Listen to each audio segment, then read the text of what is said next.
Hey neighbor, when it comes to hiring a contractor or a builder, are you really hiring the right person or just the first available one? Because here's what we learned over the years. Most problems in construction don't come from bad intentions, they actually come from misaligned expectations.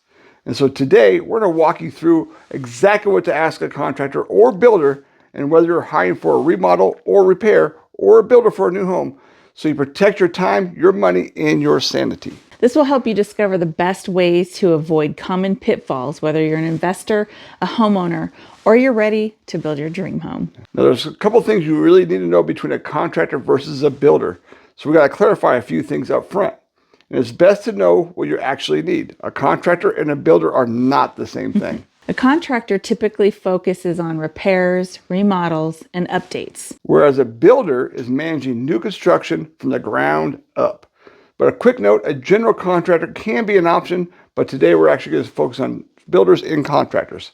So problems usually happen when people hire the wrong professional for the job. So let's start with contractors, especially if you're an investor, a landlord, or a homeowner who just wants a smart, cost-effective solution. One of the first things to do before hiring a contractor is knowing what to ask for, especially for an investment or rental properties. Now, one of the first questions you want to ask is, have you worked with investors before? This one matters more than people realize because an investor-focused and friendly contractor thinks way differently. They understand ROI, which is return on investment, durability over design trends, speed actually matters, and rent ready matters, and getting it ready for the next person coming into your property. A contractor who only works on high-end custom homes might do beautiful work, but they may overspend your money. So question number 2 is, do you work with landlords or property managers? And this tells you a lot because contractors who work with landlords, they know how to meet rental standards. They understand inspection requirements, and they know what tenants actually destroy and what they don't. So it's very durable.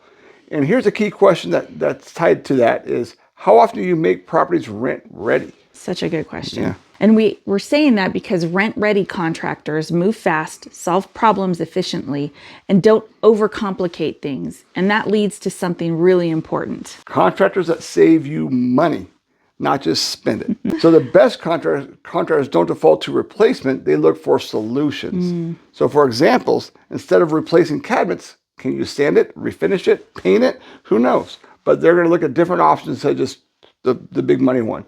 Or instead of replacing a vanity, maybe they can repair it or reface it or make something else out of it. And instead of tearing everything out, like some people like to do, they ask what actually needs fixing. This mindset saves money, time, and keeps projects on scale. And those are the contractors you want to keep. And this is good for investment properties or your home or your own home to save you time and money. And you want to pay good contractors as well because this is very strategic. I know you don't want to overpay people, but you want to pay the good ones what they're worth. So that's a mind shift change that changes everything. And when you find a great contractor, pay them fairly, pay them on time, and don't nickel and dime them for little things because they're going to save you money in the long run. Yeah. And consistently creates leverage. For sure. And when you use the same contractor repeatedly, you can start creating base pricing, predictable costs, faster timelines, and you're building a relationship too. For example, if you paint a room or refresh a bathroom, you kind of already know what to expect because you've worked with that person over and over again. And then now your projects become easier to budget and easier to plan for, easier to scale. Things just go smooth in the future. For sure. And builders, well, this is a whole different conversation. Hiring a builder is one of the biggest financial decisions most people make, aside from the blueprints that they might want to build on their dream home. But so the question needs to go deeper. And experience and credentials really matter here. Yeah. So you want to ask, how long have you been building custom homes? Then follow it with, are you licensed? That's a big one.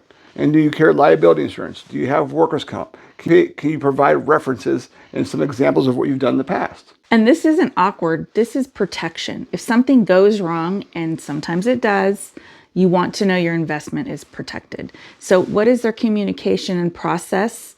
And this one saves relationships for sure. Communication is huge and upfront stuff. So how often will I receive updates? Who is my main point of contact? Can I visit the site and how often? If you're reluctant to do those things, you might want to consider someone else.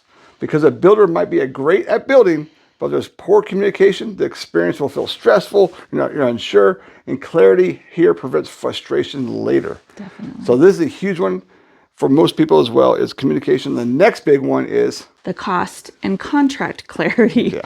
How is the final price determined? What's included? What's excluded? And how do change orders work? So you really want to know what's the standard, what's an upgrade, what costs extra later versus paying for it now, because surprises are rarely pleasant when construction is involved. And these could be costly delays down the road, and you want to avoid those. And another key factor is the quality and the warranty of what they're doing. So what warranties do they offer? What's your style of craftsmanship, mechanical and structural processes and warranties? And how do you build for energy efficient homes now? That's different than you used to have to ask. So this tells you how confident they are in their work and how much they care about the long-term ownership costs. And a builder who builds energy efficient homes saves you money and adds long-term value and improves comfort, of course. Now, another big factor to consider is our timeline, and delays are a key component in cost effectiveness, and this has to be addressed up front. So what's the estimated time to build? How do you handle delays? Because delays always happens. I always add extra 2 weeks just because I know things happen, just in case. Yeah, it's not an if, it's a how. How do you handle them? And a good builder will communicate this early and often and be upfront and adjust those expectations, and they have systems in place for you in them to make sure it's a smooth process. For sure. And here's the big takeaway. Whether you're hiring a contractor or a builder, success comes from asking not only the right questions, but also better questions. And then aligning expectation building, long-term relationships. The long-term relationships is huge when you go through it. So the goal isn't just to finish a project. The goal is predictability and trust and consistency. So if you're planning a remodel, an investment project, or even new construction, and you're not sure who to hire or what questions to ask, reach out to us anytime. We're always happy to help you think through. And who do you actually need, what questions to ask, and how to avoid costly mistakes. They're all key things when you're building or remodeling a home. Or even little fixer-uppers. So if this was helpful, hit the like button down below, subscribe, and share it with someone who's about to start a project or who might be thinking of building a home. And it might save them more than just money. It's going to save them time and headaches down the road. And as always, we'd love to be your real estate resources choice. So you can contact us here, down below, or contact us at Craig@AndersonHicks.com, and we'll get that back to you as soon as we can. We'll see you on the next video.